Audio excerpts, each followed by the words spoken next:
Hi again everybody, I hope you're all well. You've worked really hard the last few weeks, doing all your work. Lots of you done lots of work and tweeted to me and posted it all online to see how well you're doing.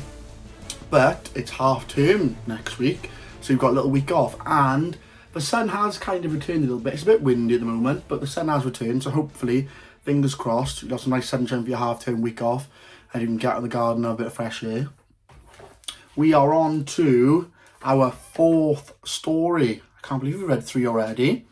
And this fourth story is called Bobby and the Slime Pirates, which sounds quite cool. And remember to watch out now for another guest reader. It's not Mrs. Williams this week, but there is another surprise guest reader coming in, so keep an eye out for them. They will be coming in at some point in this video. Right, so Bobby and the Slime Pirates. "Scrub that deck until I can see my face in it," snarled Captain McSwab. "Then wash your own face, ye grubby little sea urchin."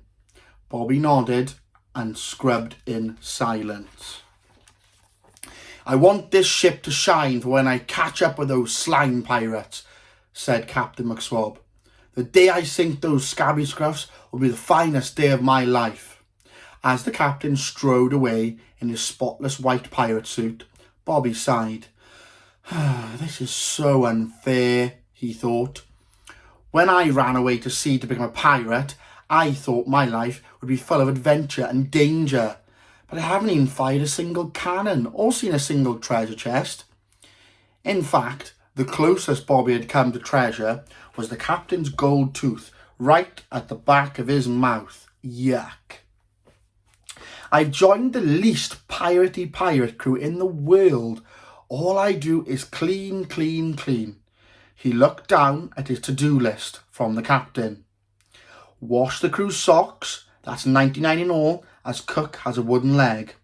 Polish my boots, wash razor claws, scrub all the hammocks, polish my gold tooth until it gleams, wash 50 pairs of pirate underpants, wash the scrubbing brush you used to wash the 50 pairs of pirate underpants, wash again just to be sure it's clean."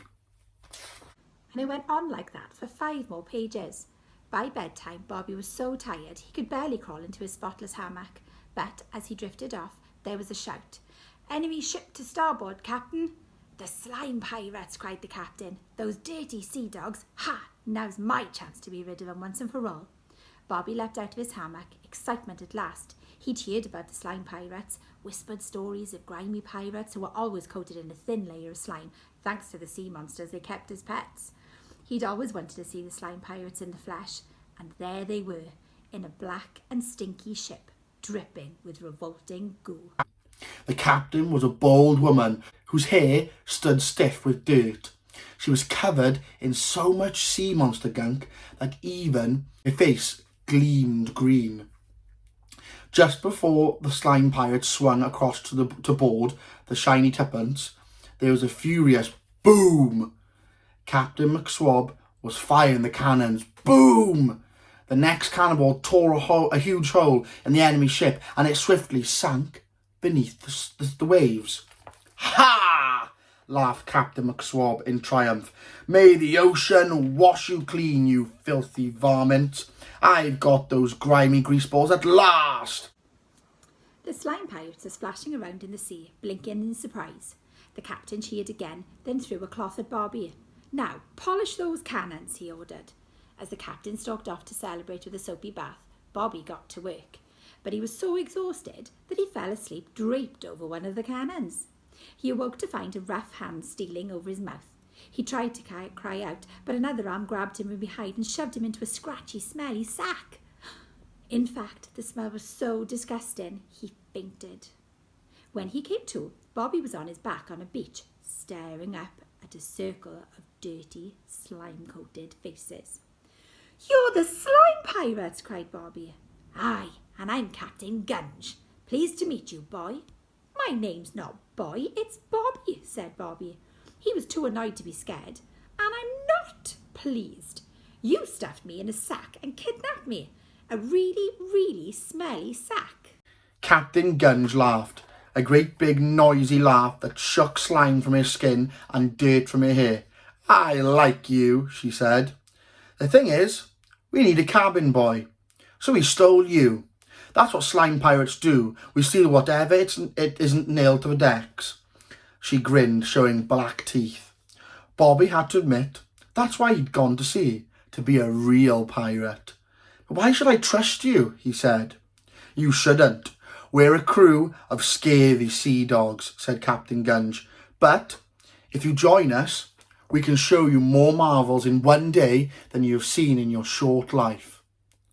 Bobby folded his arms. Prove it. You don't even have a ship anymore. We have something better. Captain Gunge turned to her crew. Sing the summoning song, me hearties. The slime pirates began to sing. Their voices were as sweet as their breath was foul. We call upon the monsters, the slime fiends of the deep.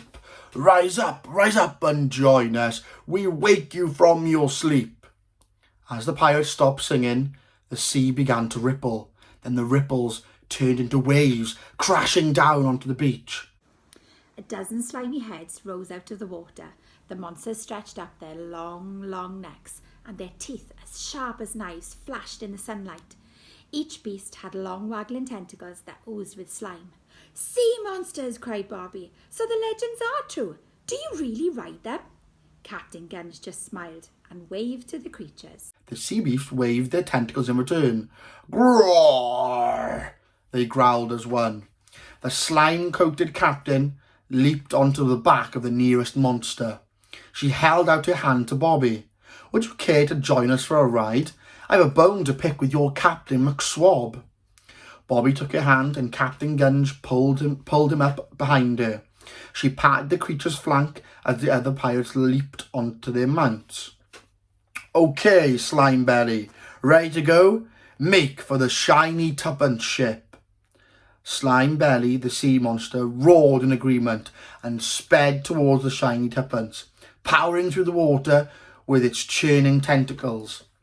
The other slime pirates followed on their own monstrous mounts. Bobby whooped with joy as they rushed through the water. I could get used to this, he cried. The shiny tuppence was not far ahead now. Bobby saw Captain McSwab on the deck. Ah! Sea monsters! He shrieked, leaping back in surprise. Get away from my ship, you dirty creatures! No chance, cried Captain Gunge. Border, lads! The pirates jumped from their sea monsters onto the ships surrounding Captain McSwab and his pristine pirates. Now, said Captain Gunge, let's see if we can coat this entire ship with oozing, slobbery slime, shall we? The slime pirates cheered and the sea monsters grinned. A moment later, they were squirting great blobs of green goo from their tentacles. Please call them off, whimpered Captain McSwab. They're getting slime all over the rigging. Their filthy tentacles are getting gloop on my gunwale. Yuck! Make them stop, I'm begging you. Captain Gunge thought about it for a moment. Are you really sure you want a ship? She said at last. I mean, you're terrible at being a pirate. All you want to do is keep things clean and tidy. Why not move to a nice spotless desert island instead? Captain McSwab looked shocked. I never thought of that before, he stammered. Well, the nearest island's 10-minute swim that way, said Captain Gunge, pointing back to the island they'd just come from. Go, or I'll get Slimebelly here to give you a great big gunky kiss. Ugh. Here, sea monster craned its neck close to Captain McSwab, trailing goo in its wake. Captain McSwab jumped, screaming into the sea. Ah! His shining white crewmates weren't far behind. Captain Gunge turned to Bobby. So, will you be my cabin boy? You're a brilliant sea monster rider, and you already know the ship. Bobby thought for a moment. I don't have to clean anything, do I? What do you think? Asked Captain Gunge, grinning her filthy black teeth. Will we go on adventures, looking for treasures and stuff? Bobby added. Why do you think we're all so mucky? We're too busy looking for treasure to wash, said Captain Gunge.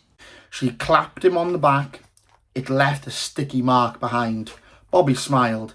He was a real, disgusting, dirty, treasure-seeking pirate at last. Siamai blwyddyn 11. Diolch yn fawr iawn, Mr Harris, for asking me to be your guest reader on your story this week. I was so chuffed when you sent me the message. Hope you enjoyed, boys and girls. I hope you're staying safe. See you soon. Thank you, Mrs Davis, for featuring as our special guest reader on this week's story. You read beautifully, as always, and I think it's quite nice for the children to have another voice that's not as booming as mine. a little more pleasant than my voice, I guess. Yeah, so thank you very much. And that's it, guys. Another story for the week done.